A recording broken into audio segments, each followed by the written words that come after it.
Good morning students. कल की class में हमने बचे हुए जो पेशवा थे, है ना, उन पेशवाओं के बारे में हमने चर्चा की थी, जिसमें हमने ये जाना था कि बालाजी बाजीराव, है ना, जिनके समय में कौन सा युद्ध हुआ था? पानीपत का तृतीय युद्ध हुआ था।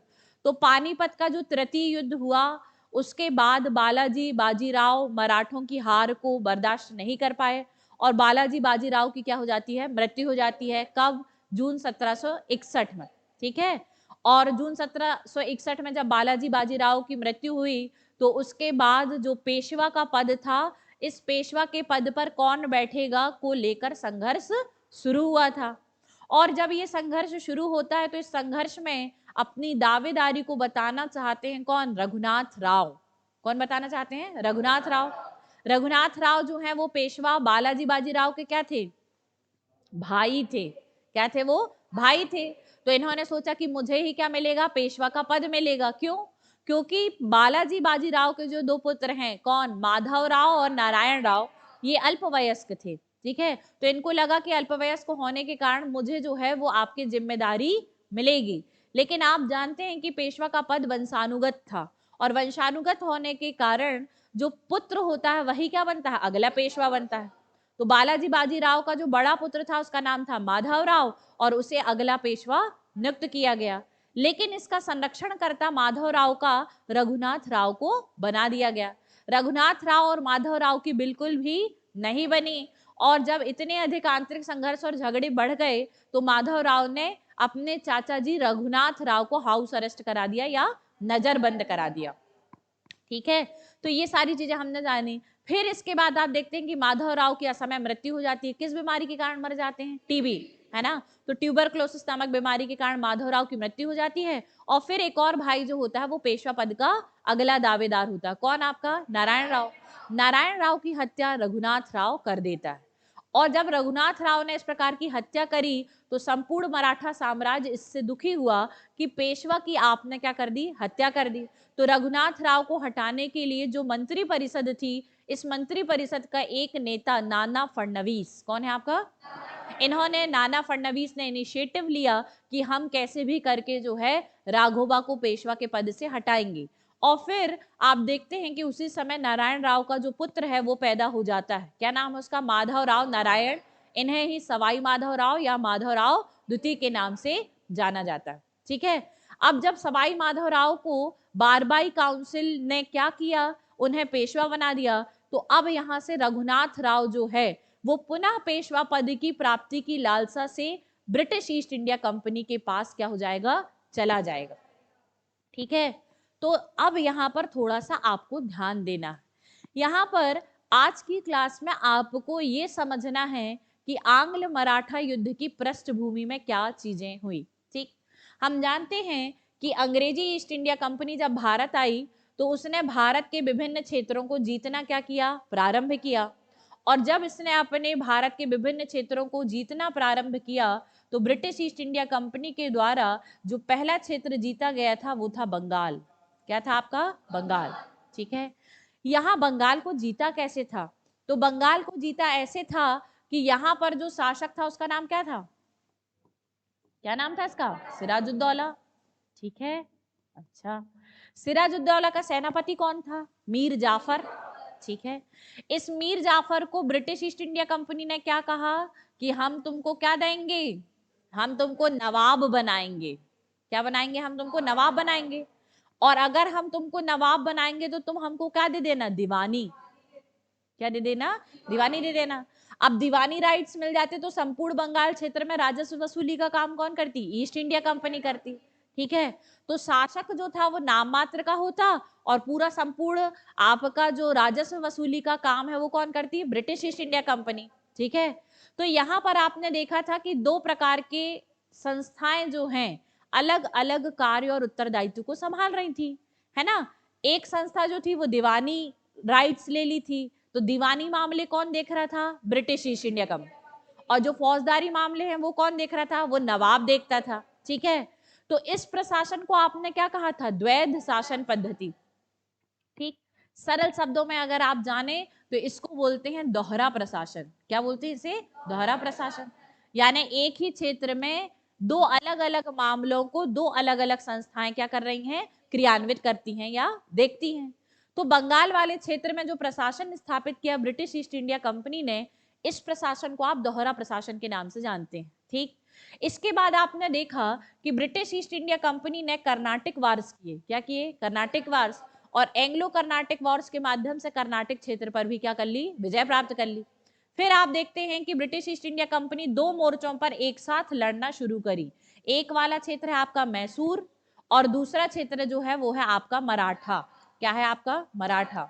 ठीक है, तो मैसूर का शासक कौन था आपका, हैदर अली। हैदर अली के बाद बना टीपू सुल्तान, और इन्हीं के समय में उन्होंने मैसूर रियासत का क्या कर लिया था, एनेक्शर कर लिया था, जो हमने आंग्ल मैसूर युद्धों में पढ़ लिया है। आज जो आप पढ़ने वाले हैं वो आंग्ल मराठा युद्ध पढ़ने वाले। तो यहां पर बात करते हैं कि जब आंग्ल मराठा युद्ध की शुरुआत हुई तो उस समय में इस बंगाल वाले क्षेत्र का, किस बंगाल वाले क्षेत्र का, बंगाल, इस बंगाल वाले क्षेत्र का जो आपका गवर्नर बनकर आया वो आया लॉर्ड हेस्टिंग्स। कौन आया आपका, लॉर्ड हेस्टिंग्स। ठीक है, तो ये जो हेस्टिंग्स है ये बंगाल का क्या बना, गवर्नर जनरल बना। ठीक, और जब ये बंगाल का गवर्नर जनरल बनकर भारत आया तो इसको ये उत्तरदायित्व दिया गया कि आपको जो है ये मराठा शक्ति, अब एक ही ऐसी शक्ति है किसके बाद, मुगलों के बाद। अच्छा, एक और बात कि यहाँ पर ये जो संपूर्ण आपका भारत क्षेत्र है, क्या है आपका, संपूर्ण भारत क्षेत्र, तो उन्होंने कहा कि ये जो शेष भारत बचा है, क्या बचा है, शेष, शेष भारत मतलब ये वाला एरिया, एक तो ये बचा था एनेक्शर करने के लिए, दूसरा आपका क्या है, दिल्ली है, और कुछ क्षेत्र यहाँ के। तो इनका कहना था कि वहां पर जो बोर्ड ऑफ डायरेक्टर बैठते थे ना, कहाँ, लंदन में, तो यहाँ पर उनका कहना था कि आपका ये जो शेष भारत है, इस शेष भारत में अब आपका टारगेट मराठा है। क्या है आपका, मराठा। तो इनको जो टारगेट विजिट करने के लिए देकर गए थे वो क्या देकर गए थे, मराठा, कि कैसे भी करके लॉर्ड हेस्टिंग्स को मराठा क्षेत्र को क्या करना है, विजिट करना है, और विजिट करने के लिए कोई ना कोई रणनीति अपनानी पड़ेगी। ठीक है, तो अब ये जो मराठा है ये इस शेष भारत वाले हिस्से में सबसे शक्तिशाली हैं, इसीलिए ही मराठों को विजिट करने का टारगेट दिया गया, किसको, लॉर्ड हेस्टिंग्स को। दूसरी बात कि अब ये मराठा जो है इनको जीतने के लिए लॉर्ड हेस्टिंग्स ने क्या प्लानिंग की, उसकी योजना ये थी कि मराठों की जो सेना है, इस सेना में जो सैनिक सहायता प्रदान करते हैं, उस सैनिक सहायता में, अस्थायी सेना में सहायता प्रदान करने वाले जो लोग हैं वो हैं पिंडारी। कौन है आपके, पिंडारी। ठीक है, तो हम यहाँ पर देखते हैं कि ये पिंडारी जो हैं ये कौन है, पहले तो ये जान लीजिए। ठीक है, तो जो लॉर्ड हेस्टिंग्स है ये पिंडारियों का अंत या पिंडारियों का उन्मूलन करना चाहेगा। और पिंडारियों का उन्मूलन क्यों करना चाहेगा, कि पिंडारी जो हैं ये मराठों की अस्थायी सेना में शामिल होते हैं, ये बड़े कुख्यात प्रवृत्ति के और अच्छे लड़ाका हैं। ठीक है, और ये इनको जो है आपके संपूर्ण काल में वेतन नहीं देना पड़ता, इससे मराठों का राजस्व सुरक्षित रह जाता है। ये केवल युद्ध काल में ही क्या करते हैं, अपनी सेवाएं देते हैं। और दूसरी बात ये कि पिंडारी जो हैं वो आपके सिर्फ और सिर्फ युद्ध काल में लूटमार का कार्य करते थे। एक तो संघर्ष का काम करेंगे और दूसरा काम किसका करेंगे, लूटमार का। ठीक है, तो ये सिर्फ लूट का माल जो है उसको लूट लेते थे और उसके माध्यम से क्या करते थे, अपना जीवन यापन करते रहते थे। अब हुआ ये कि तृतीय जो आपका पानीपत का युद्ध हुआ, उसके बाद मराठों ने सैन्य अभियान क्या कर दिए, रोक दिए। अब जब सैन्य अभियान रोक दिए तो ये पिंडारी लोग जो हैं, जो केवल लूट के माल के आधार पर अपना जीवन चलाते थे, इनका जीवन रुक गया भाई, इनके पास आय का कोई साधन नहीं था। तो अब यहाँ पर बात आई कि ये जो पिंडारी लोग हैं, इन लोग मांग करने लगे मराठा साम्राज्य से कि अब आप कोई सैन्य अभियान नहीं कर रहे हैं, आप कोई युद्ध नहीं कर रहे हैं, इससे हमारा रोजगार क्या हो गया है, समाप्त हो गया है। तो इसमें जो पिंडारी जो सेना है ये काफी परेशान होने लगी, तो मराठों ने इनको एक स्थायी क्षेत्र दे दिया, और उस स्थायी क्षेत्र को मालवा कहा जाता है। क्या कहा जाता है, मालवा। तो अब आप यहाँ पर देखेंगे कि ये जो आपका मालवा वाला क्षेत्र है, इधर पर पिंडारी सेना को क्या दे दिया गया, एरिया दे दिया गया। लेकिन जिसकी जो प्रवृत्ति होती है वो अपनी उस प्रवृत्ति को नहीं छोड़ता। ठीक है, तो पिंडारी लोगों को यहाँ पर मालवा क्षेत्र इसलिए दिया गया कि आप वहां पर खेती करो, ये करो, कोई रोजगार करो, कोई उद्यम करो और उससे अपना जीवन व्यतीत कर लो। लेकिन हुआ ये कि ये पिंडारी लोग जो है वहां पर ये काम तो करने लगे, लेकिन इसके बावजूद वो लूटपाट भी करते रहते थे। तो यहाँ पर जो आसपास का जनजीवन है वो भी प्रभावित होने लगा। अब यहाँ के आसपास के नागरिक प्रभावित हुए तो उन्होंने मराठा से शिकायत करी। दूसरी बात कि ये पिंडारी कई बार लूट करके अंग्रेजों के क्षेत्र में भी लूटमार करने लगी। तो हेस्टिंग्स का सोचना था कि अगर मराठों को पराजित करना है तो इनको अस्थायी रूप से जो सैन्य सहायता कौन देते हैं, पिंडारी लोग देते हैं, इनका पहले अंत करना चाहिए। ठीक है, तो पहला उद्देश्य जो है वो क्या है, पिंडारियों का उन्मूलन। और पिंडारियों के उन्मूलन के लिए काफी प्रयास जो है वो ब्रिटिश गवर्नर जनरल के द्वारा किए जाएंगे। ठीक, दूसरी बात आपको ये भी पता होगी कि 1773 ईस्वी से जो है वो रेगुलेटिंग एक्ट जो है वो ब्रिटेन की संसद पारित करके भेजने लगी। और जब 1773 का पहली बार रेगुलेटिंग एक्ट आया तो इस रेगुलेटिंग एक्ट के तहत जो अंग्रेज लोग हैं उन्होंने अब तक भारत में 3 प्रेसिडेंसी एरिया पर अपना सबसे ज्यादा क्या किया था, व्यापार विस्तार। क्या किया था, व्यापार विस्तार। पहली प्रेसिडेंसी जो है वो है बंगाल प्रेसिडेंसी। कौन सी प्रेसिडेंसी, बंगाल। दूसरी जो यहाँ पर आती थी उसका नाम था आपका बॉम्बे प्रेसिडेंसी। ठीक है, और तीसरी जो थी वो आपकी थी मद्रास प्रेसिडेंसी। ठीक है, तो अंग्रेज भारत में 1600 में आए लगभग, और 1600 से लेकर आपके 1773 तक, कब तक, आपके 1773 तक, यहां तक जो है वो अंग्रेजों ने अपने व्यापार वाणिज्य का विस्तार सबसे ज्यादा इन 3 प्रेसिडेंसी वाले एरिया पर किया। पहली कौन सी, बंगाल, दूसरी बॉम्बे, और तीसरी मद्रास। ठीक, जब 1773 का रेगुलेटिंग एक्ट आया तो इसके माध्यम से ब्रिटेन की संसद ने ब्रिटिश ईस्ट इंडिया कंपनी पर अपना नियंत्रण स्थापित किया। और इस नियंत्रण के अंतर्गत जो आपके ब्रिटेन की संसद है उसने यह आदेश दिया कि ये जो बंगाल का गवर्नर जनरल, क्या है आपका, बंगाल का गवर्नर जनरल, यह जो है ये प्रमुख है। और जो बॉम्बे प्रेसिडेंसी का गवर्नर होगा और जो मद्रास प्रेसिडेंसी का गवर्नर होगा वो बंगाल के गवर्नर जनरल के अधीन आएगा। यानी बॉम्बे और मद्रास प्रेसिडेंसी के जो गवर्नर होंगे वो बंगाल प्रेसिडेंसी के गवर्नर के सबऑर्डिनेट्स होंगे। क्या होंगे, आपके सबऑर्डिनेट्स होंगे। दूसरी बात, यहां पर यह कहा गया कि यदि यहाँ बॉम्बे का जो गवर्नर है यदि वो अपने गवर्नर जनरल की काउंसिल से, आपको पता होगा कि 3 सदस्य इनके गवर्नर जनरल की काउंसिल में होते थे। बॉम्बे की गवर्नर में भी कितनी काउंसिल है उनकी में, काउंसिल में 3 मेंबर्स है।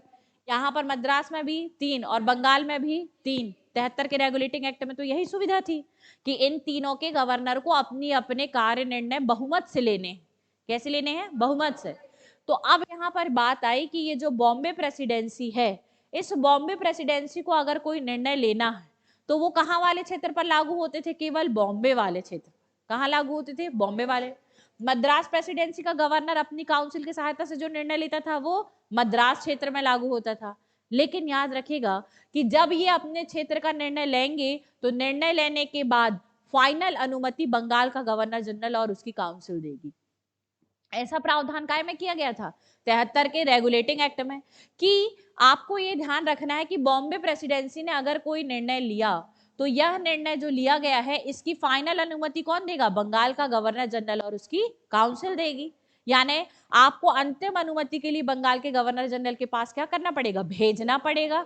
ठीक है, लेकिन यदि बंगाल का गवर्नर जनरल इस बॉम्बे प्रेसिडेंसी के द्वारा लिए गए निर्णय को अमान्य कर दे तो वह फैसला जो है वो क्या हो जाएगा, रद्द कर दिया जाएगा। ठीक है, एक और बात कि ये बंगाल प्रेसिडेंसी अगर कोई निर्णय लेती है तो इसको अपना निर्णय जो है वो बोर्ड ऑफ डायरेक्टर को लंदन में भेजना पड़ता था।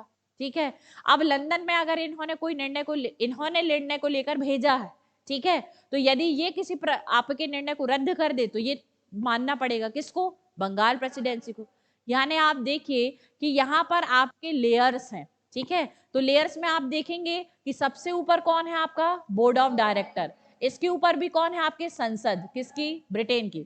अब इनके नीचे board of director, board of director के नीचे कौन है आपका, बंगाल का गवर्नर जनरल और उसकी काउंसिल, और इसके नीचे 2 हैं, कौन है आपके, बॉम्बे और यहाँ पर है आपके मद्रास। इतनी बात क्लियर है। यदि ये कोई निर्णय लेंगे तो इनको किससे पास कराना पड़ेगा, बंगाल से। बंगाल का गवर्नर जनरल कोई निर्णय लेगा तो उसको किससे पास कराना पड़ेगा, बोर्ड ऑफ डायरेक्टर से। ठीक है, तो अब यहाँ पर बात आती है कि मराठे जो हैं वो कहाँ पर हैं आपके, किस प्रेसिडेंसी एरिया के पास हैं, बॉम्बे वाली। ठीक है, अब यहाँ पर आप ध्यान देंगे कि ये जो 2 क्षेत्र हैं, कौन से क्षेत्र, बंगाल, बंगाल वाले क्षेत्र का जो गवर्नर जनरल है उसने तो बंगाल जीत लिया, तो उसकी विजय अभियान की बहुत वाहवाही हो रही है कि वाह इतना बड़ा बंगाल जीत लिया गया है, किसके द्वारा? बंगाल के गवर्नर जनरल के द्वारा। मद्रास का जो गवर्नर जनरल है उसने क्या जीत लिया है? मैसूर जीत लिया है ना। कर्नाटक हैदराबाद वाले कुछ क्षेत्र जो है उसने जीत लिए हैं।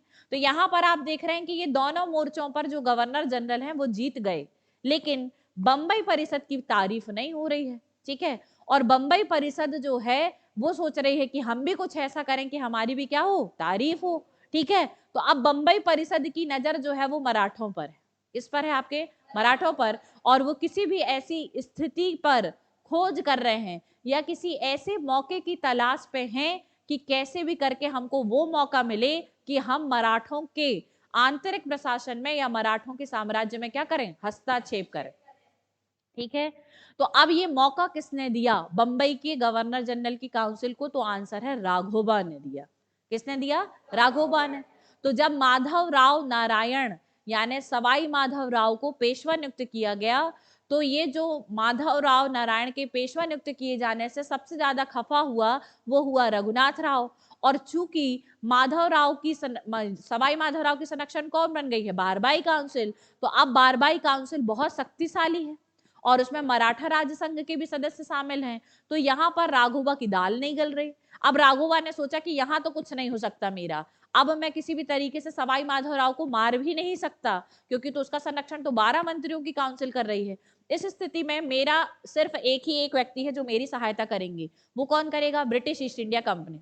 तो ये सहायता मांगने किसके पास चला जाएगा? इस मराठा वाले क्षेत्र से किसके पास? बॉम्बे प्रेसिडेंसी के गवर्नर के पास जाएगा, ठीक है। और कहेगा कि मैं मराठा साम्राज्य का क्या बनना चाहता हूं? पेशवा बनना चाहता हूं, ठीक है। तो ये बात जो है वो किसने बताई?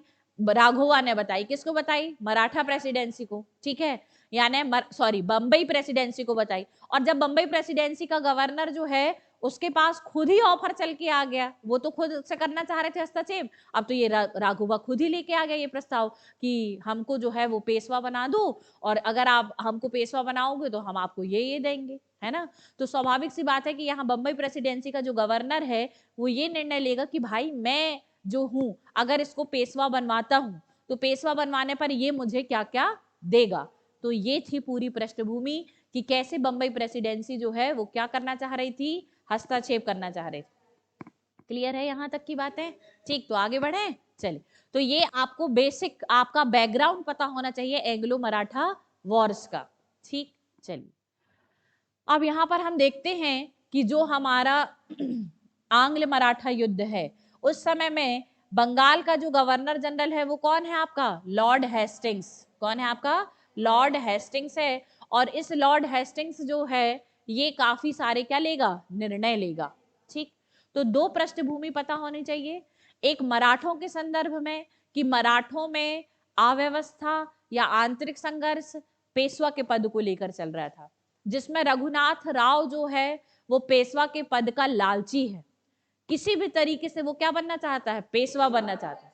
और दूसरा कि बंबई जो आपकी प्रेसिडेंसी है वहां का गवर्नर चाह रहा है कि हमारी भी कुछ तारीफ होनी चाहिए, तो हम भी किसी क्षेत्र वेत्र को जीत कर क्या करें? शामिल करवा दें। किसमें? ब्रिटिश साम्राज्य में। तो उनके पास वाला जो क्षेत्र है वो क्या है? मराठा साम्राज्य। तो वो मौका ढूंढ रहे थे कि कैसे उन्हें मौका मिले कि वो मराठा साम्राज्य में क्या करें? हस्तक्षेप करें। तीसरी पृष्ठभूमि आपको ये ध्यान रखनी है कि 1773 का रेगुलेटिंग एक्ट क्या कहता है, कौन किसको रिपोर्ट करेगा, कौन किसके निर्णयों को क्या करेगा? मान्यता देगा, और किसके पास ये शक्ति है कि वह किसके निर्णयों को अमान्य या इनवैलिड घोषित कर सकता है। तो आंग्ल मराठा युद्ध जो प्रथम वाला है उसकी पृष्ठभूमि को पढ़ने के लिए ये तीन बातें ध्यान रखनी है। चौथी बात, आपको पिंडारियों के उन्मूलन को ध्यान रखनी है। यदि आप किसी की सेना को कमजोर कर दोगे तो आप उसका एक हाथ छीन लेते हो, ठीक है। तो मराठों की सेना में जो अस्थायी सैनिक है वो कौन है? आपके पिंडारी। और वो असंतुष्ट हैं क्योंकि मराठा कोई सैन्य अभियान नहीं कर रहे हैं और उनकी आजीविका चल नहीं रही थी, है ना। पिंडारी शब्द जो है वो पिंडार से निकला है और पिंड से निकला है, जिसका मूल शब्द पिंड है। और ये वो लोग हैं जो एक प्रकार की विशिष्ट शराब खमीरा जो है उसका सेवन करते थे, और आपके जो है इनको ही क्या कहा जाता था? पिंडारी कहा जाता था, ठीक है। तो ये उस प्रकार के लोग हैं और सैन्य क्षमता में काफी दक्ष थे। लड़ाका प्रकार की प्रजाति है, कौन? आपकी पिंडारी। ठीक है, इनकी सवारी जो है वो आपके टट्टू होती थी। क्या होती थी? टट्टू। ठीक है, ये आप लोगों को ध्यान रखना। चलिए, तो हम यहाँ पर देखते हैं कि 18वीं शताब्दी के उत्तरार्ध, कौन सी शताब्दी के उत्तरार्ध? 18वीं शताब्दी के उत्तरार्ध। तो 18वीं शताब्दी का उत्तरार्ध का मतलब होता है बाद का काल, और 18वीं शताब्दी कब से शुरू होती है? 1701 से शुरू होती है। तो जब आप उत्तरार्ध की बात करोगे तो 1750 से 1799 का टाइम, ये कहलाता है उत्तरार्ध। ठीक है, और 19वीं शताब्दी का पूर्वार्ध, इसका मतलब हो जाएगा आपके 1801 से 1850। ठीक है, तो टोटल 100 साल हो जाएंगे कि नहीं? 1750 से लेकर आपके 1850। ठीक है, तो 1750 से लेकर 1850 तक के काल में ब्रिटिश ईस्ट इंडिया कंपनी ने शेष भारत की सबसे महत्वपूर्ण और शक्तिशाली शक्ति मराठा शक्ति का उन्मूलन करना चाहा, और इस शक्ति का उन्मूलन करने के लिए ब्रिटिश वर्सेस मराठा 3 युद्ध हुए। और इन 3 युद्ध जो हैं ये अंग्रेज यानी आंग्ल आप उसे कहते हैं हिंदी में, और दूसरा आपका क्या? मराठा। तो अंग्रेजों और मराठों के बीच में हुए, इसलिए इन युद्धों को आंग्ल मराठा युद्धों के नाम से जाना जाता है। ठीक है, यहां तक की बातें क्लियर है? चलिए, अब यहां पर आप देखेंगे कि ये युद्ध क्यों हुए थे। तो आंसर है कि अंग्रेज अपनी राजनीतिक सर्वोच्चता सिद्ध करना चाहते थे और मराठा अपनी राजनीतिक सर्वोच्चता को बनाए रखना चाहते थे। ठीक है, इस कारण से आपके कितने युद्ध हुए? आपके 3 बार युद्ध हुए, जिन्हें आप क्या कहते हैं? आंग्ल मराठा युद्ध। और अंतिम रूप से इन युद्ध में कौन विजित होगा? आपका अंग्रेज विजित होंगे। ठीक है, अब यहां पर ये बात आई कि इन युद्धों का उद्देश्य क्या है, या इन युद्धों में नेतृत्वकर्ता कौन था। तो पहला जो आंग्ल मराठा युद्ध है उसमें ब्रिटिश ईस्ट इंडिया कंपनी का जो बंगाल की गवर्नर जनरल की काउंसिल है, जो सबसे बड़ी काउंसिल है, जो बंबई और मद्रास की काउंसिल को भी नियंत्रित करती है, उसका प्रमुख है लॉर्ड हेस्टिंग्स। क्या है आपका? Lord Hastings. इसका उद्देश्य है कि वह भारत में अंग्रेजों को क्या करे? सर्वश्रेष्ठ शक्ति के रूप में स्थापित करे। ठीक है, किसका उद्देश्य है? लॉर्ड हेस्टिंग्स का। और उसके लिए अंग्रेजों ने मराठों का, सिंधिया जो इसका के मराठा राज संघ के क्या है? मेंबर है, और होलकर, गायकवाड़, इन सब का दमन करना क्या था? आवश्यक। और इसीलिए उसने क्या करी थी? युद्ध की तैयारी की थी। किसने? आपके लॉर्ड हेस्टिंग्स ने। यहां तक क्लियर? चलिए, अब हम आप देखते हैं कि मराठों का उन्मूलन या सिंधिया या होलकर का उन्मूलन वो क्यों कर पाए? क्योंकि इस राजसंघ में माधवराव नारायण, सवाई माधवराव, और उसके बाद आप देखेंगे कौन? बाजीराव द्वितीय। इन दोनों के टाइम में बहुत अधिक अव्यवस्था फैल गई। इवन आप देखते हैं कि सवाई माधवराव के बाद जो आपका बना बाजीराव द्वितीय, वो तो खुद मराठा कॉन्फेडरेसी को तोड़ने के प्रयास करने लगा। ठीक है, तो इस प्रकार से मराठा साम्राज्य या मराठा राजसंघ जो है वो खुद अव्यवस्था या आंतरिक संघर्ष से जूझ रहा था। ठीक है, इसी कारण ये लोग क्या कर पाए? आपके हस्तक्षेप कर पाए। ठीक, तो ये है आपका बैकग्राउंड। आगे बढ़ते हैं कि युद्ध कैसे हुआ। तो हम देखते हैं कि प्रथम आंग्ल मराठा युद्ध की हम बात करेंगे। इसके पहले पानीपत का क्या हुआ था? तृतीय युद्ध। और पानीपत का तृतीय युद्ध जो है, इस युद्ध में शमशेर राव, सदाशिव राव भाऊ, विश्वास राव, ये सब मराठा लोग जो हैं वो आपके क्या हो गए? मारे गए। लगभग कितने लोग? 75,000 लोग। और इस सद में से कौन की मृत्यु हो गई? बालाजी बाजीराव की मृत्यु हो गई। कितने माह के बाद? 6 माह के बाद। ठीक, इसके बाद अगला पेशवा जो है वो किसको लगा? रघुनाथ राव को लगा कि वो अगले पेशवा क्या किए जाएंगे? नियुक्त किए जाएंगे। परंतु राघोबा जो है उसको पेशवा नियुक्त नहीं किया गया। किसको नियुक्त कर दिया गया? माधव राव को। और माधव राव जब पेशवा बने तो उन्होंने पुनः मराठा साम्राज्य की पानीपत के तृतीय युद्ध में खोई हुई शक्ति को वापस लाकर मराठा साम्राज्य को संभाला और एक अच्छे प्रशासक के रूप में सामने आए। लेकिन फिर माधव राव की क्या हो जाती है? मृत्यु हो जाती है। किसकी मृत्यु हो जाती है? माधवराव की। इनने 10 साल में बहुत अच्छा काम किया था और मराठा राज संघ के साथ पूरा सहयोगपूर्ण जो है वो कार्य करने लगे। राज संघ आप सब जानते हैं अब। ठीक है, अब यहाँ पर हम देखते हैं कि जब आप माधवराव की बात करते हैं, किसकी बात? माधवराव। तो पेशवा के साथ साथ माधवराव के समय में होलकर, कहाँ के? इंदौर के। और ग्वालियर के सिंधिया, ये दोनों भी क्या हो गए? आपके शक्तिशाली हो गए थे। ठीक, फिर इसके बाद आपके माधवराव के बाद कौन बनेगा? आपका माधवराव के बाद जो है ये आपके, हाँ, यहाँ पर ध्यान दीजिएगा कि जो राघोबा है वो माधवराव के समय में क्या करता है, षड्यंत्र, और राघोबा को जो माधवराव है वो क्या करता है, शनिवार वाड़े में नजरबंद करवा देता है। लेकिन माधवराव की मृत्यु कब हो गई, 1772 में। ठीक, फिर उसको राघोबा को क्या कर दिया गया, नजरबंद से हटा दिया गया। हटा दिया गया तो वो नारायण राव से मिलेगा और नारायण राव की क्या करा देगा, हत्या। तो नारायण राव जो माधवराव का भाई था वो अगला पेशवा बना, और ये बहुत अधिक शक्तिशाली नहीं था। कौन, नारायण राव। तो ये जो मराठा राज संघ है इस कॉन्फेडरेसी के होलकर, गायकवाड़, भोसले आदि पर नियंत्रण नहीं रख सकता। और फिर आप देखेंगे कि राघोबा फिर से पेशवा बनने का क्या करने लगा, प्रयास।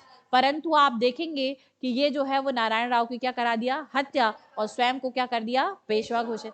फिर आप देखेंगे कि प्रशासन के जो मंत्री हैं उन्होंने नारायण राव की पत्नी कौन है, गंगाबाई, उसके पुत्र का क्या नाम है, सवाई माधवराव, इसे क्या कर दिया, पेशवा घोषित कर दिया। ठीक, अब ये जो पेशवा घोषित हुआ कौन, आपका सवाई माधवराव, ये पेशवा बन जाएगा। और उस समय में कौन है आपके, नाना फडणवीस, इन्होंने जो है वो मराठा राज संघ के सदस्यों को क्या रखा, एकत्रित करके रखा। ठीक है, लेकिन हम देखेंगे कि यहाँ पर जो आपके मराठा राज संघ है इसके सदस्य जो हैं वो आपके बारबाई काउंसिल के भी मेंबर है। किसके मेंबर है, बारबाई काउंसिल। और बारबाई काउंसिल में कितने मंत्री होते थे आपके, 12। ठीक है, चूंकि 12 मंत्री होते थे इसलिए इसे बारबाई काउंसिल के नाम से जाना जाता था, जिसमें नाना फडणवीस को मिलाकर कितने लोग हैं, टोटल 12। उनके नाम है हरिपंत फड़के। कौन है, हरिपंत फड़के। दूसरा नाम क्या है आपका, मोरोबो फडणवीस। ठीक, तीसरे हैं सकाराम बापू बोकिल, ये सब। ठीक है, तो ये आप 12 नाम को याद रखने की आवश्यकता नहीं है, परंतु आपको ध्यान होना चाहिए कि बारबाई काउंसिल में टोटल कितने लोग हैं, 12, जिसमें से आपको 2 नाम याद रखने हैं। ठीक, पहला नाम आपको जो ध्यान रखने वाला है वो है हरिपंत फड़के। कौन है आपका, तो आंग्ल मराठा युद्ध में हरिपंत फड़के जो हैं वो पहली बार युद्ध के दौरान सैन्य कमांडर बनकर जाएंगे, और युद्ध का मोर्चा कौन संभालेगा, हरिपंत फड़के संभालेगा। दोबारा जब आंग्ल मराठा युद्ध में दूसरे मोर्चे पर जब सेना ले जानी रहेगी तब वहां पर नेतृत्व करता रहेंगे महादजी शिंदे। कौन रहेंगे आपके, महादजी शिंदे। तो इस बारबाई काउंसिल में 2 मेंबर्स को आपको ध्यान रखना है। पहला मेंबर जो है वो कौन है आपके, हरिपंत फड़के, और दूसरे जो है वो है आपके महादजी शिंदे। ठीक, अब दूसरी बात यहाँ पर कि ये जो बारबाई काउंसिल गठित हुई थी इसका मुख्य उद्देश्य क्या था, पहला उद्देश्य तो यही था कि सवाई माधवराव को कैसे भी करके पेशवा बनाए, और दूसरा जो है वो आप देखेंगे कि ये मात्र कितने दिन में पेशवा बना था, 40 दिन। तो भाई अब प्रशासन के संपूर्ण निर्णय कौन ले रही थी, बारबाई काउंसिल, और उसमें मराठा राज संघ के सदस्य भी क्या थे, शामिल थे। यहाँ तक की बात क्लियर। जैसे आप देखो होलकर शामिल हैं, हाँ, यहाँ पर सिंधिया शामिल हैं। ठीक, तो ये सब जो है वो आपके शामिल हैं। अब यहाँ पर जो आपके बारबाई काउंसिल है उसने किसकी मदद करी आपके किसकी मदद करी, सवाई माधवराव की। ठीक, यहाँ पर हम देखेंगे कि राघोबा जो है अब इसकी दाल नहीं गिल रही थी, किसके कारण, बारबाई काउंसिल के कारण। तो ये अपने पेशवा बनने के लालच में किसके पास चला गया, बॉम्बे प्रेसिडेंसी। किसके पास चला गया, बॉम्बे प्रेसिडेंसी। ये यहाँ पर आपकी बॉम्बे प्रेसिडेंसी है, इसके पास चला गया। अब बॉम्बे काउंसिल से कहा कि यदि आप जो है वो मुझे क्या करवा दें, कैसे भी करके मराठा राज संघ में क्या बना दें, पेशवा। ठीक, तो अब यहाँ पर बॉम्बे काउंसिल को मौका मिला। ठीक है, ये कब गया उनके पास, 1775 में। कब गया, 1775 में। और बॉम्बे काउंसिल ने कहा कि ठीक है हम आपको क्या करवा देंगे, पेशवा बना देंगे, लेकिन पहले कुछ शर्तें तय कर लो कि यदि हम आपको पेशवा बनाएंगे तो आप हमें क्या दोगे, और आप अगर पेशवा बन गए तो हम आपको क्या देंगे, पेशवा बनने के लिए हम आपको कैसे सहायता करेंगे। तो राघोबा ने कहा कि भाई आप हमको क्या कर दीजिएगा, सैन्य सहायता दे दीजिएगा। क्या कर दीजिएगा, सैन्य सहायता।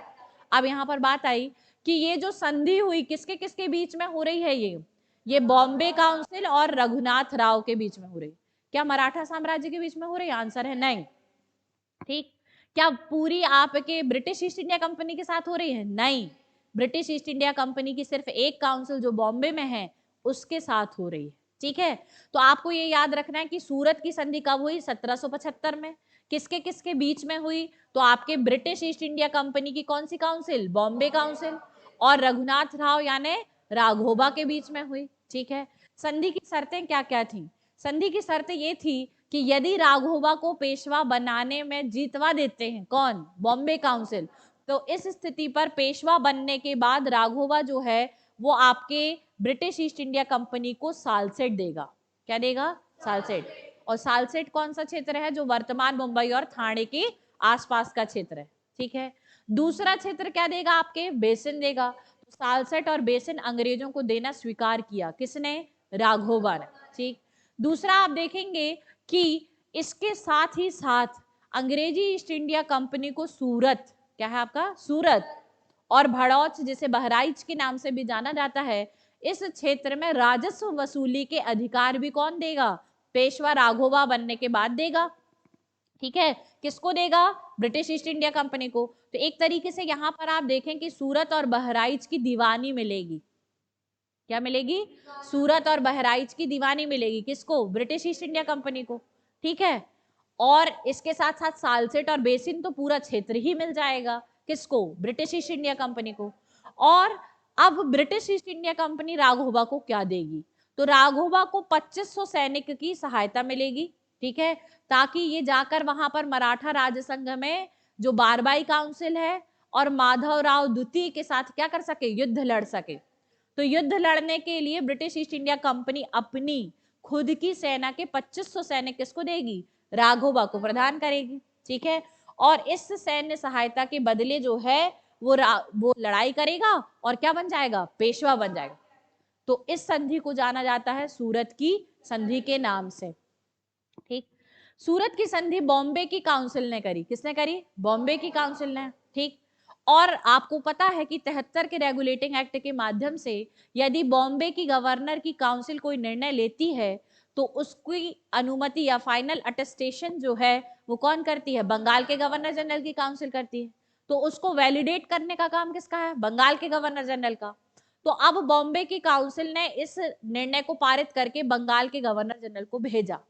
लेकिन जब तक बंगाल के गवर्नर जनरल के पास तक ये जो सूरत की संधि के कागजात हैं या पेपर्स हैं, ये वहां तक पहुंचते, कहां पर? बंगाल के गवर्नर जनरल की काउंसिल तक, और अनुमति वो देता या नहीं देता ये पहुंचते, उसके पहले ही युद्ध शुरू हो गया। ठीक है। कौन सा युद्ध शुरू हुआ? आंग्ल मराठा युद्ध। कौन सा? पहला। तो प्रथम आंग्ल मराठा युद्ध जो है वो किस संधि के माध्यम से शुरू हुआ था? सूरत की संधि के माध्यम से शुरू हुआ। तो इसका तात्कालिक कारण क्या है? सूरत की संधि। ठीक। अब सूरत की संधि के माध्यम से जो है वो शुरू हुआ, लेकिन आप देखेंगे कि यहाँ पर कि बॉम्बे काउंसिल और राघोबा के मध्य जो हुई संधि थी वह बंगाल की मुख्य काउंसिल को क्या करी गई? भेजी गई। ठीक है। क्यों? क्योंकि बंगाल का के गवर्नर जनरल की काउंसिल का नियंत्रण है किसके ऊपर? बॉम्बे काउंसिल की। ठीक है। अब यहाँ पर ये हुआ कि अंग्रेजी सेना जो है, बंगाल परिषद का निर्णय नहीं आया है कि आप लोगों को युद्ध की करना है कि नहीं करना है, राघोबा को 2500 सैनिक देने की अनुमति हम देंगे कि नहीं देंगे, ये निर्णय नहीं आया है। उसके पहले ही जो बंबई की गवर्नर जनरल है उन्होंने अंग्रेजी सेना को किसके नेतृत्व में भेज दिया? सैन्य कमांडर कर्नल कीटिंग्स। तो कर्नल कीटिंग्स जो है वो उस 2500 सैनिक का क्या कर रहे थे? नेतृत्व। और राघोबा के साथ पहुंचे क्या करने के लिए? लड़ाई। तो राघोबा जब आपके लड़ाई करने पहुंचे किससे? मराठा साम्राज्य से। तो मराठा साम्राज्य से वहां पर सेना लेकर कौन खड़े होंगे? हरिपंत फड़के, है ना। तो पहले मोर्चे की लड़ाई हो रही है ये। आंग्ल मराठा युद्ध में कई मोर्चों पर लड़ाई होगी। तो आंग्ल मराठा युद्ध का पहला मोर्चा जो है, इसमें जो लड़ाई हो रही है वो हो रही है आपके मराठा साम्राज्य में। कौन? बारबाई काउंसिल। और बारबाई काउंसिल से यहाँ कौन आ रहा है? हरिपंत फड़के।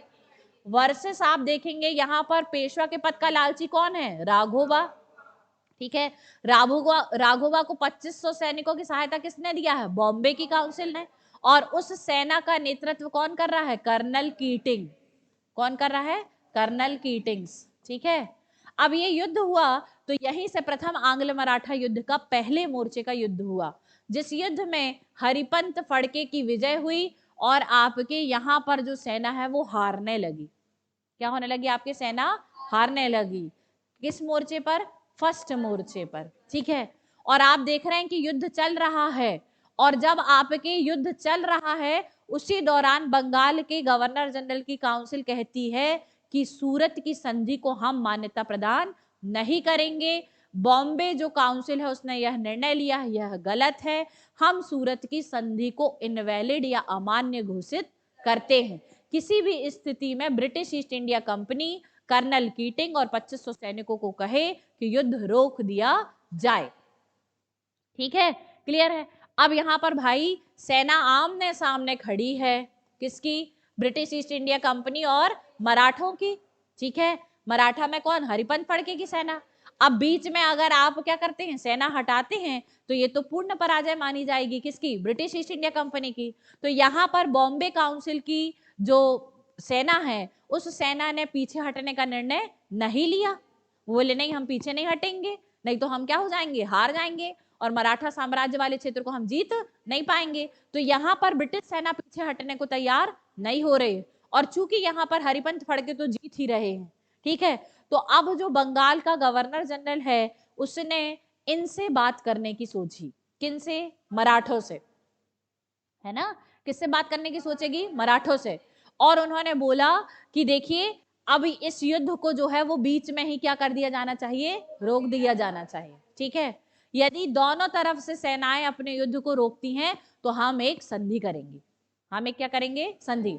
तो अब आप यहां पर देखेंगे कि प्रथम आंग्ल मराठा युद्ध का जो पहला आपका क्या चल रहा था, मोर्चा, उस मोर्चे पर जो युद्ध चल ही रहा है, उस युद्ध को बीच में रोकने का आदेश कौन दे रहा है? बंगाल की गवर्नर जनरल का दे रहा है। ठीक है, और उसने इस युद्ध को रोककर संधि करने के लिए अपना एक प्रतिनिधि भेजा, जिसका नाम है कर्नल अपटन।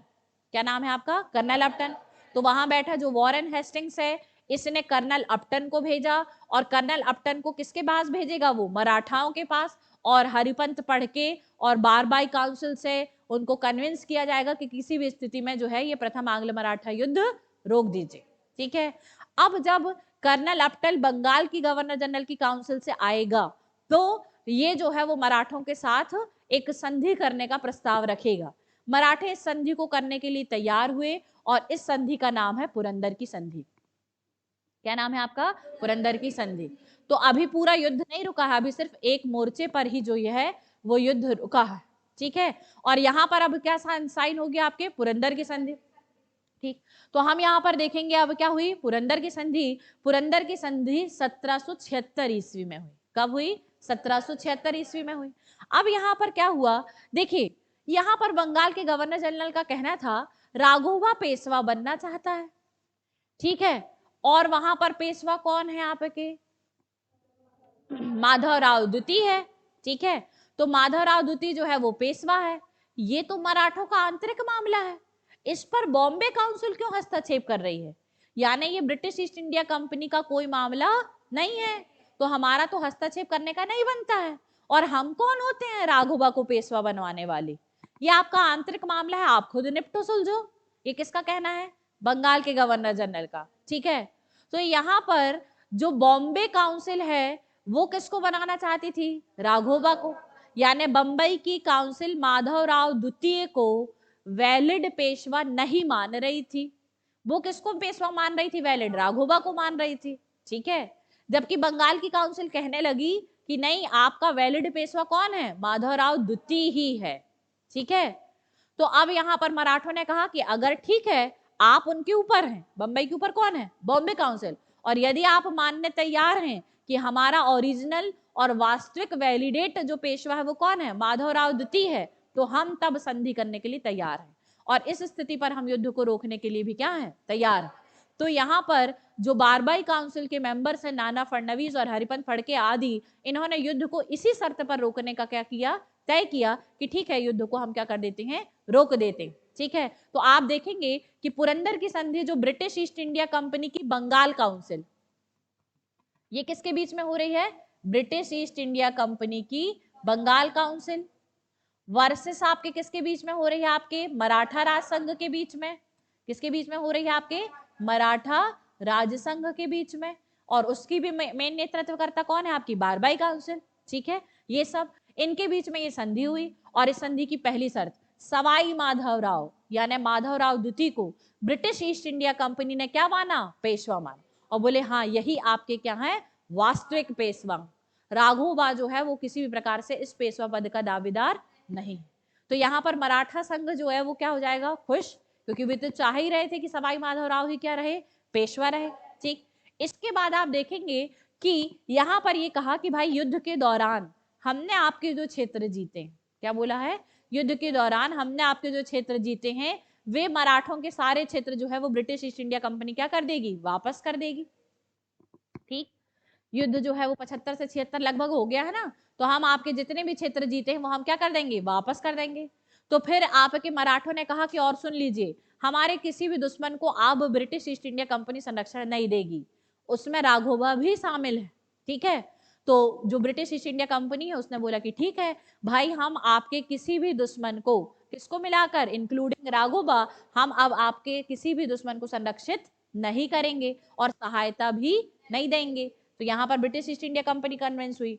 और अब उन्होंने बोला, किसने, मराठा राजसंघ ने बोला कि वो राघोबा जो आपके पास उसे हमें सौंप दो, क्योंकि वो हमारा आदमी है। भाई कभी कभी बहक गया है तो ठीक है, हम उसको खुद सुधारेंगे। ठीक है, तो उसको हम खुद सुधारेंगे, उसे आप हमें सौंप दीजिए, हम उसको क्या करेंगे, पेंशन दे देंगे। और राघोबा को हम कितनी पेंशन देंगे, 25,000 रुपए पेंशन हम दे देंगे, लेकिन उसे हम पेशवा का पद नहीं देंगे। ऐसा कौन कह रहा है, मराठा राजा। तो राघोबा को आप हमें क्या करें, दे दें। ठीक, किस संधि में तय हुआ आपके, ठीक। लेकिन यहाँ पर ब्रिटिश ईस्ट इंडिया कंपनी ने कहा कि सूरत की संधि में राघोबा ने बोला था कि वो हमें क्या देगा, सालसेट और बसीन देगा। ठीक है, तो अब यहाँ पर मराठा राजसंघ कहेंगे कि हम आपको सालसेट किसी भी स्थिति में नहीं दे पाएंगे, आप चाहें तो सालसेट के बदले उतनी ही कीमत का कोई दूसरा क्षेत्र हमसे ले लीजिए। ठीक है, तो यहाँ पर ब्रिटिश ईस्ट इंडिया कंपनी ने मन मारते हुए 3 लाख रुपए की क्षमता वाला कोई दूसरा क्षेत्र जो है वो ब्रिटिश ईस्ट इंडिया कंपनी को देना तय किया, लेकिन सालसेट नहीं दिया। ठीक, अब यहाँ पर जब यहाँ पर मराठा राजसंघ ने सालसेट नहीं दिया, ठीक है, तो अब आप देखेंगे कि जो ब्रिटिश ईस्ट इंडिया कंपनी है इन्होंने राघोबा को वापस नहीं किया। ठीक, तो पुरंदर की संधि का उल्लंघन दोनों तरफ से है, इन्होंने उनको सालसेट नहीं दिया और उन्होंने इनको राघोबा नहीं दिया। ठीक है, लेकिन संधि की शर्त तो यही थी, संधि की शर्त तो ये सारी हैं जो किस नाम से जाने जाएंगे, आपके पुरंदर की संधि के नाम से जाने जाएंगे। कब हुई ये संधि, 1776 में। कौन कौन था आपका, ब्रिटिश ईस्ट इंडिया कंपनी और आपके, ठीक है, यहां तक की कहानी क्लियर। अब भाई ये तो बंगाल काउंसिल ने निर्णय लिया, तो बंगाल काउंसिल ने पुरंदर की संधि की प्रतिलिपि जो है कहाँ भेजी, बोर्ड ऑफ डायरेक्टर के पास भेजी, कहाँ, लंदन में। बोर्ड ऑफ डायरेक्टर ने कहा कि पुरंदर की संधि इनवैलिड है और सूरत की संधि वैलिड है। ठीक है, यानी जो बोर्ड ऑफ डायरेक्टर है लंदन में बैठा, उसने किसको मान्यता दी, सूरत की संधि को मान्यता दी, और बोले हेस्टिंग्स तुम क्या कर रहे हो, है ना, ये पुरंदर की संधि को हम मान्यता नहीं देंगे। क्यों नहीं देंगे, क्योंकि सालसेट नहीं मिल रहा था। क्या नहीं मिल रहा था, सालसेट नहीं मिल रहा था। ठीक है, तो अब यहाँ पर हेस्टिंग्स भी घबरा गया कि भाई मैंने तो पुरंदर की संधि करी थी और वहां तो बोर्ड ऑफ डायरेक्टर कह रहा है कि ये अमान्य है। इसी बीच एक और घटनाक्रम हुआ। ठीक है, अब पुरंदर की संधि वहां बोर्ड ऑफ डायरेक्टर ने अमान्य कर दी। अब दूसरा घटनाक्रम है अमेरिका का स्वतंत्रता संघर्ष। क्या है आपका, अमेरिका का स्वतंत्रता संघर्ष। अमेरिका का स्वतंत्रता संघर्ष वहां पर शुरू हुआ और वहां पर फिर आमने सामने है ब्रिटेन और फ्रांस। कौन सामने, आमने सामने। तो अब आप देखेंगे कि इस प्रथम आंग्ल मराठा युद्ध में अमेरिका के स्वतंत्रता संघर्ष का प्रभाव भारत में दिखेगा और भारत में पुनः ब्रिटिश ईस्ट इंडिया कंपनी और फ्रेंच ईस्ट इंडिया कंपनी भिड़ जाएंगी। ठीक है, तो अब जो दूसरा मोर्चा शुरू होगा, इस मोर्चे की शुरुआत जो है वो कहां से होगी, आपके ब्रिटिश वर्सेस फ्रेंच की लड़ाई। ठीक है, तो अब ध्यान दीजिएगा, पुरंदर की संधि के बाद मराठे जो है उनको फ्रेंच ईस्ट इंडिया कंपनी ने ऑफर किया कि आप जो है ब्रिटिश ईस्ट इंडिया कंपनी से आगे से लड़ना चाहते हो तो हम आपको अपनी सेना जो है उसको यूरोपीय पद्धति पर आधुनिकीकृत और सशक्तिकरण करने का क्या करते हैं, ऑफर करते हैं। ठीक है, दूसरी बात, मराठे भी यही चाह रहे थे कि अगले बार जो है ये ब्रिटिश ईस्ट इंडिया कंपनी को हम अपने आंतरिक मामलों में हस्तक्षेप करने का मौका नहीं देंगे। ठीक है, तो हमको क्या करनी चाहिए, अपनी सेना को क्या करना चाहिए, सशक्त करना चाहिए। क्यों, क्योंकि पिंडारियों का तो उन्मूलन हो गया। किसका उन्मूलन हो गया, पिंडारियों का उन्मूलन हो गया। और पिंडारी जो है वो एक समय में जो है वो मराठों के क्या थे, सहयोगी थे। अब वो मराठों के खुद ही विरोधी हो गए, क्योंकि पिंडारी जो हैं वो किसी सैन्य अभियान ना होने के चलते मराठों के क्षेत्र को ही लूटना शुरू कर चुके थे। तो अब मराठे तो खुद पिंडारियों के दमन में क्या कर रहे थे, ब्रिटिशर्स की सहायता कर रहे थे। अब एक और बात कि पिंडारियों की जो लूट मार पद्धति है वो उतनी ढंग की नहीं थी, तो इनको भी लग रहा था कि अगर यूरोपीय तर्ज पर इनकी सेना है तो हमारी सेना भी कैसी होना चाहिए, यूरोपीय तर्ज पर होना चाहिए। तो अब जो यहाँ पर मराठे हैं ये फ्रेंच ईस्ट इंडिया कंपनी के साथ एक समझौता कर लेंगे, और इस समझौते के तहत जो मराठा है राजसंघ जो है वो अपने यहाँ फ्रांसीसियों की सहायता से एक सेना का क्या करेगा, विकास करेगा। यहाँ तक की बातें क्लियर। तो अब जो है वो नेक्स्ट कहानी पर आगे बढ़ेंगे पुरंदर की संधि के बाद। तो हम यहाँ पर देखते हैं कि 1777 ईस्वी में पुरंदर की संधि कब हुई, 1776। इस संधि के एक साल बाद ही जो मराठे हैं उन्होंने ये निर्णय लिया कि हम जो है वो क्या करेंगे, अपनी सेना को फ्रांसीसी सेना के सहयोग से क्या करेंगे, आधुनिकीकृत करेंगे। ठीक है, तो अब इन्होंने अपनी सैन्य क्षमता के सशक्तिकरण के लिए फ्रांस के साथ क्या कर लिए, एक मैत्री संधि कर ली। ठीक है, और मराठा सेना में सीधे सीधे फ्रेंच ईस्ट इंडिया कंपनी ने कहा कि हमारे एकदम कुशल दक्ष ट्रेंड जो सैनिक हैं 2500 सैनिक आपको देंगे।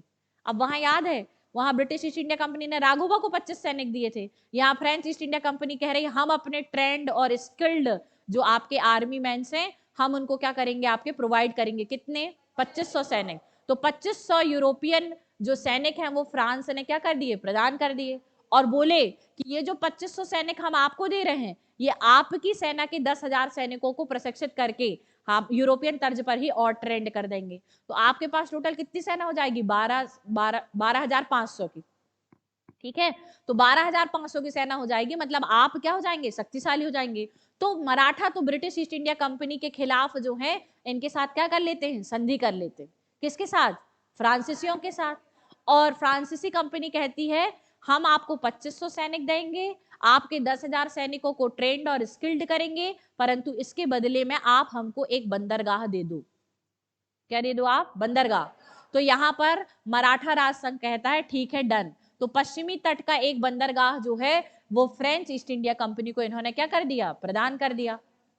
अब हुआ ये कि फ्रांसीसियों के साथ मराठों की इस संधि की काफी आलोचना ब्रिटिश ईस्ट इंडिया कंपनी के द्वारा की गई और बोला गया कि आपने पुरंदर की संधि का उल्लंघन किया। क्या किया है, पुरंदर की संधि का उल्लंघन किया है। अब ब्रिटिश ईस्ट इंडिया कंपनी जो है फ्रांसीसी ईस्ट इंडिया कंपनी के साथ मराठों की जो मैत्री संधि की गई थी, इस मैत्री संधि के बाद ब्रिटिश ईस्ट इंडिया कंपनी ने एक सेना सीधे पेशवा के साम्राज्य क्षेत्र पूना में भेज दिया। ठीक है, और पुनः दूसरे मोर्चे का युद्ध शुरू हुआ।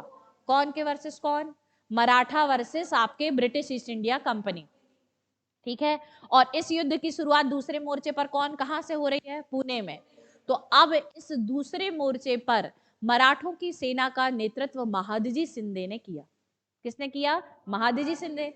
ठीक है, तो अब भाई जब युद्ध होता है तो सेना का स्थान भी डिसाइड होता है कि नहीं। हाँ, तो यहाँ पर महादजी शिंदे ने ब्रिटिश ईस्ट इंडिया कंपनी को कहा, इन्होंने चाल चली और बोले कि आप ना जो तालेगांव, क्या है आपका तालेगांव, यहाँ पर जो है वो तालेगांव के पास के घाटों पर क्या कर दें, आक्रमण कर दें। ठीक है, लेकिन जब तालेगांव के घाटों के पास ब्रिटिश ईस्ट इंडिया कंपनी की सेना आकर खड़ी हुई तो उसके बाद ब्रिटिश ईस्ट इंडिया कंपनी की सेना को पूरे तरीके से किसने घेर लिया, महादजी शिंदे की सेना ने घेर लिया और ब्रिटिश ईस्ट इंडिया कंपनी की सेना यहाँ हारने लगी।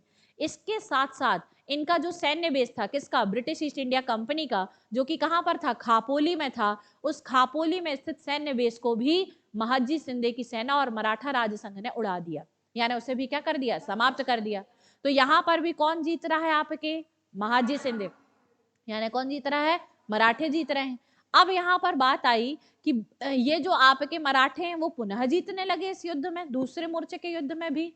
तो ये युद्ध में जब आपके क्या हुआ, जीते कौन, आपके महादजी शिंदे। कौन जीते, आपके महादजी शिंदे।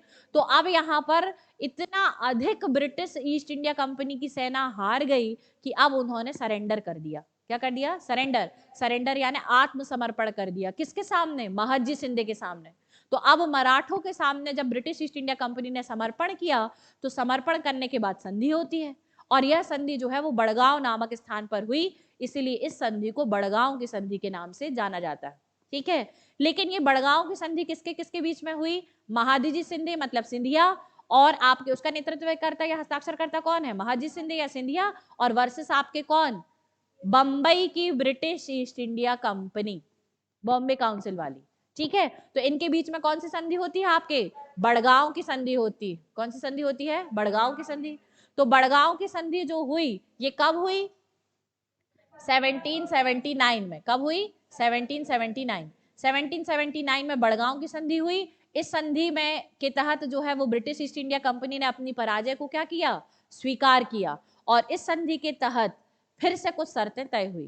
पहली शर्त ये तय हुई कि जो ब्रिटिश ईस्ट इंडिया कंपनी है उसने मराठों के जितने भी क्षेत्र, किसके बाद से, 1775 के बाद से 1779 तक, आपने हमारे इन 4 सालों के भीतर जितने भी क्षेत्र जीते हैं आप हमारे सारे क्षेत्रों को वापस करो। ठीक है, तो हम यहाँ पर देखते हैं कि उन सभी क्षेत्रों को क्या करना पड़ेगा, वापस करना पड़ेगा मराठों को, जिन पर ब्रिटिश ईस्ट इंडिया कंपनी ने जीत हासिल करके और कब्जा कर लिया था। ठीक, दूसरा, यहाँ पर आप बोले कि आपने जो है वो हमें राघोबा को नहीं सौंपा था, अब आप हमको क्या करें, राघोबा को सौंपें। चूंकि राघोबा इस युद्ध के दौरान पकड़ा ही गया था। ठीक है, तो राघोबा जो है इसको क्या कर लिया गया, फिर से ले लिया। किसने किसने ले लिया, मराठों ने। और मराठे जो हैं इन्होंने राघोबा से बातचीत करी। तो राघोबा से कहा कि देखो तुम्हें पेशवा का पद तो अब कभी नहीं दिया जाएगा, क्योंकि तुम जो है वो लगातार क्या करवा रहे हो, युद्ध पे युद्ध करवा रहे हो भाई। तुमको समझ ही नहीं आ रहा कि इससे हमको कितना नुकसान हो रहा है संपूर्ण मराठा साम्राज्य को। पेशवा बनने के लालच में तुम संपूर्ण मराठा साम्राज्य की इतनी आर्थिक वित्तीय क्षति कर रहे हो, और ब्रिटिश इंडिया कंपनी के साथ मिलकर तुम कॉन्स्पिरेसी कर रहे हो। तो राघोबा को बहुत जो है वो डांट फटकार लगाई गई। तो राघोबा को अपनी गलतियों का एहसास हुआ और उसने कहा कि ठीक है, ये सारे जो युद्ध है उसका जिम्मेदार कौन हूं, मैं हूं। लेकिन कहा कि मुझे पेशवा का पद नहीं दोगे, लेकिन कम से कम मेरे बेटे को तो आप क्या बना दीजिए, पेशवा बना दीजिएगा। तो फिर मराठा राज्य संघ ने कहा कि ठीक है, तुम्हारा बेटा भी छोटा है, जब वो बड़ा हो जाएगा तो हम उसे क्या बना देंगे, पेशवा बना देंगे। आगे चलकर आप देखते हैं कि रघुनाथ राव का बेटा बाजीराव द्वितीय जो है वो माधव राव द्वितीय के बाद क्या बनता है, पेशवा बनता है। यहां तक की बातें क्लियर। तो राघोबा की जो शर्त थी वो शर्त स्वीकार हुई। किस संधि में स्वीकार हुई, आपके बड़गांव की संधि में। ठीक है, मराठों के पूरे राज्य क्षेत्र 1775 के बाद जितने भी जीते गए थे वो सब क्या करने पड़े, वापस करने पड़े। लेकिन ये संधि किसके बीच में हुई, तो बड़गांव की संधि बॉम्बे की आपके जो गवर्नर जनरल की काउंसिल थी उसके बीच में और मराठों के बीच में हुई। किसके बीच में हुई, मराठा वर्सेस बॉम्बे की ब्रिटिश ईस्ट इंडिया की काउंसिल। अब यहां पर ध्यान दीजिएगा, फिर इस बड़गांव की संधि की एक प्रति को फिर से अनुमति लेने किसके पास भेजा जाएगा, बंगाल के गवर्नर जनरल के पास। और बंगाल के गवर्नर जनरल ने जब बड़गांव की संधि की शर्तों को देखा तो वो आश्चर्यचकित हुआ और उसने कहा कि तुम हमारी ब्रिटिश सेना से सरेंडर कराओगे। ठीक है, तो अब जो है वो हम तुमको क्या करेंगे, दिखाते हैं कि हम में कितनी शक्ति है। तो बंगाल के गवर्नर जनरल की जो काउंसिल है उसने बड़गांव की संधि को अमान्य घोषित कर दिया और पुनः युद्ध की घोषणा कर दी। ठीक है, अब आप देखेंगे कि बड़गांव की संधि को अमान्य किसने कर दिया, बंगाल के गवर्नर जनरल की काउंसिल ने, और पुनः युद्ध की घोषणा करी। तो ब्रिटिश ईस्ट इंडिया कंपनी अब बंगाल की तरफ से आएगी और 3 सैन्य कमांडरों के नेतृत्व में आएगी। कितने सामान्य सैन्य कमांडर, 3, यानी 3 अलग अलग टुकड़ियों में आएगी। ठीक है, तो हम यहाँ पर देखते हैं कि अब कौन कौन आएगा। तो सबसे पहले आप देखेंगे कि एक जो सैन्य कमांडर एक टुकड़ी का नेतृत्व करने वाला है कर्नल गोडार्ड। ठीक है, दूसरा सैन्य टुकड़ी का नेतृत्व करने वाला है कर्नल पोफम, और तीसरे का नेतृत्व करने वाला है कर्नल कैमेक। ठीक है, तो 3 सैन्य कमांडर हैं ब्रिटिश ईस्ट इंडिया कंपनी के, और ये संपूर्ण मराठा राज्य संघ के अलग अलग क्षेत्रों में घुसे और उन्होंने बहुत तेजी से और बहुत तीव्रता के साथ कई सारे मराठा क्षेत्रों को नष्ट किया, वहां युद्ध किया और लगातार जीत पे जीत क्या करे जा रहे थे, हासिल किए जा रहे थे। ठीक है, अब आप देखेंगे कि यहाँ पर कर्नल गोडार्ड ने 1779 में अहमदाबाद पर कब्जा कर लिया। इसी कर्नल गोडार्ड के नेतृत्व वाली सेना ने बसीन भी जीत लिया। किस पर जीत लिया, बसीन पर। कर्नल पोपहम वाली जो सेना है इसने ग्वालियर जीत लिया। क्या कर लिया, ग्वालियर जीत लिया। फिर आप देखेंगे कि इस तरह से कई सारे जो क्षेत्र हैं उन पर किसका कब्जा हो गया, ब्रिटिश सेना का। और जो महाजी सिंह इसके पहले लड़े थे और वो जीते थे, तो महाजी सिंधिया के साथ सिंधे के साथ भी जो है वो ब्रिटिश सेना का युद्ध हुआ, जो कि सिपरी नामक स्थान पर हुआ। किस नामक, हाँ, तो इस सिपरी नामक स्थान पर जो है वो जनरल कैमिक वर्सेस आपके कौन, महाजी शिंदे। इन दोनों के बीच में क्या हुआ, युद्ध हुआ, और जो महाजी शिंदे पहले जीता था उसे जनरल कैमक की सेना ने क्या कर दिया, पराजित कर दिया। अब इस महादजी शिंदे जो है, इसके पराजित होने के बाद बंगाल के गवर्नर जनरल की काउंसिल ने पुनः एक चाल चली, और बंगाल के गवर्नर जनरल ने कहा कि महादजी शिंदे से कि सुनो, यदि हम जो संधि करेंगे तो वो कैसी होती है, आपके संपूर्ण मराठा राज संघ, क्या बोले आपके, संपूर्ण मराठा राज संघ, वर्सेस कैसी होती है आपके, ब्रिटिश ईस्ट इंडिया कंपनी, कहाँ की आपके, अब बंगाल की, इसके साथ संधि होगी। तो बोले कि इस मराठा राज संघ का जो नेता है कौन है आपका, फडणवीस, कौन है आपका, फडणवीस। इस फडणवीस के साथ संधि करना इतना आसान नहीं है, ठीक है। और जब इसके साथ इतना आसान नहीं है तो एक काम करना पड़ेगा कि इस मराठा राज संघ की को तोड़ने का क्या करें, प्रयास करें। तो इसी मराठा राज संघ को तोड़ने का प्रयास ब्रिटिश ईस्ट इंडिया कंपनी करेगी, और यहां से एक को अलग कर लेगी पहली बार, किसको, महाजी शिंदे को, और बोलेगी कि आपको जो फाइनल संधि है उसमें न्यूट्रल रहना। ये जो फाइनल संधि होगी ना, ये मराठा राज संघ versus British East India Company Bengal के गवर्नर जनरल की, इसमें आपको न्यूट्रल रहना, ठीक है। तो महाजी शिंदे ने कहा कि अगर मैं न्यूट्रल रहूंगा तो इसके बदले में आप मुझे क्या देंगे। तो यहाँ पर ब्रिटिश ईस्ट इंडिया कंपनी ने उसे लालच दिया कि देखो, एक तो तुम सिपरी के युद्ध में क्या हो गए हो, पराजित हो गए हो, तो सिपरी के युद्ध में पराजित हुए हो, और तुमने अपने प्रशासन क्षेत्र जो कहाँ का है, ग्वालियर वाला जो क्षेत्र है, इसके कई क्षेत्रों को क्या दिया है, खो दिया है। तो हम तुमको वादा करते हैं कि हम तुम्हें क्या करेंगे, पूरे ग्वालियर के क्षेत्र जो तुमने हारे हैं वो हम वापस कर देंगे। परंतु जब हम नाना फडणवीस यानी मराठा राज संघ के साथ संधि करेंगे तब तुम एकदम निष्पक्ष रहोगे, और तुमको ही हम क्या करेंगे, इस संधि का गारंटर भी बनाएंगे, ठीक है। तो अगर आगे से अगर मराठों ने हमारे खिलाफ कोई आक्रमण यदि और युद्ध वुद्ध करे तो उसके जिम्मेदार कौन होगे, तुम, ठीक है, क्लियर है। ये सारी बातें किसके साथ की गई, महाजी शिंदे के साथ, और महाजी शिंदे के साथ इस संधि के होने से पहले एक अलग से संधि कर ली जाएगी, ठीक है, यहां तक। तो यहां पर अंग्रेजों ने मराठा राज संघ में फूट डालो और शासन करो की नीति का अनुपालन किया, ठीक है, और महाजी शिंदे को अलग करके एक अलग से संधि कर ली, ठीक है, क्लियर। अब यहां पर बात आई कि अक्टूबर 1781 में वॉरेन हेस्टिंग्स ने एक शांति समझौता अलग से किया, किसके साथ, महाजी शिंदे के साथ। तो महाजी शिंदे जो आपके पेशवा हैं और कंपनी के बीच में एक समझौता हुआ, महाजी शिंदे को मध्यस्थ के रूप में नियुक्त किया गया, और उनके हारे गए सभी क्षेत्रों को क्या किया गया, वादा, मतलब वापस किए जाने का वादा किया, ठीक है, किसको, महाजी शिंदे को। इसके बाद अब महाजी शिंदे जो हैं वो मुख्य संधि के समय में क्या रहेंगे, न्यूट्रल, और फाइनली आपके मराठा पराजित हो गए हैं, तो अब इनके बीच में जो संधि होगी वो British East India Company versus Maratha राज संघ, और यह संधि होगी सालबाई की संधि। कौन सी संधि होगी, सालबाई की संधि।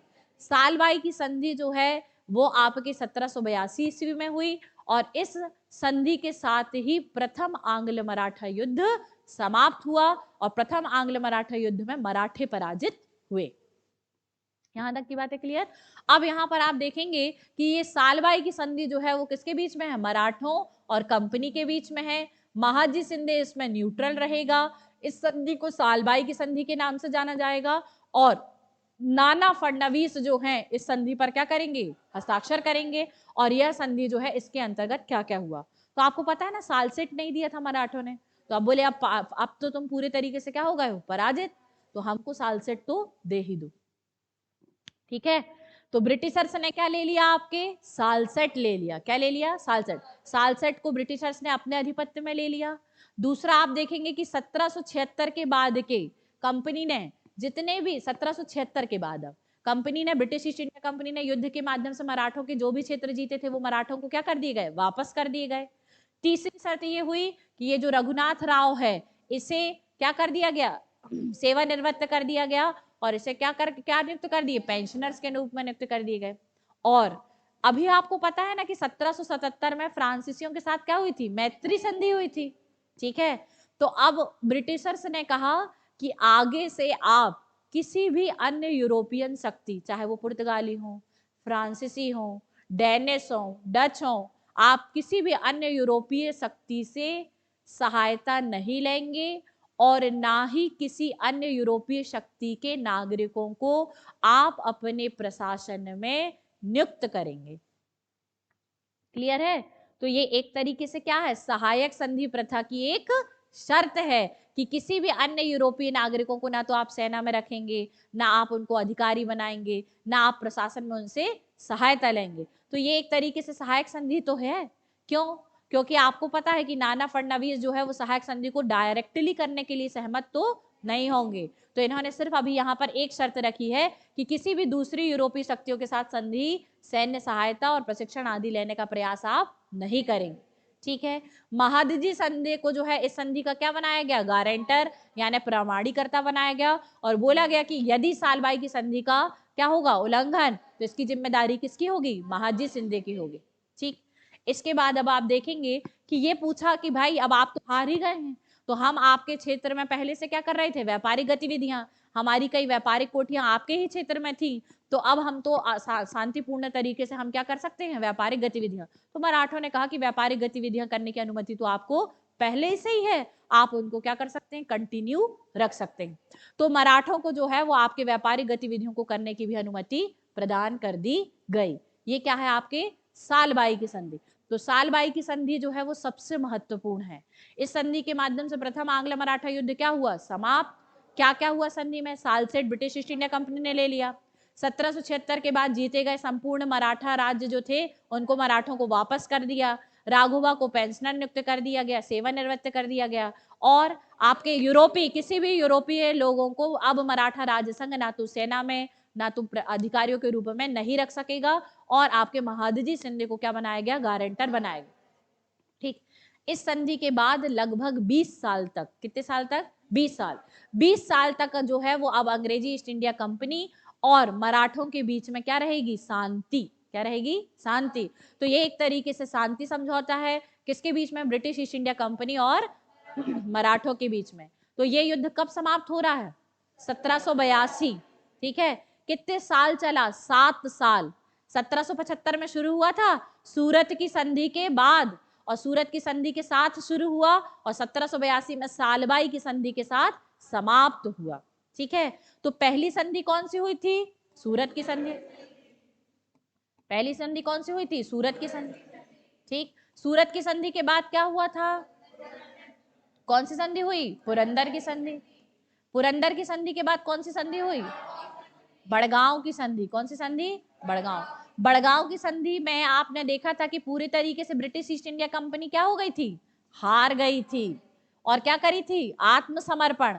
तो फिर क्या किया था, ब्रिटिश ईस्ट इंडिया कंपनी की बंगाल के गवर्नर जनरल की काउंसिल ने 3 सेना नेतृत्वकर्ताओं को भेज दिया था और फिर आपके बड़गांव की संधि के बाद जो है वो मराठे फिर क्या हो गए, पूर्णतः हार गए।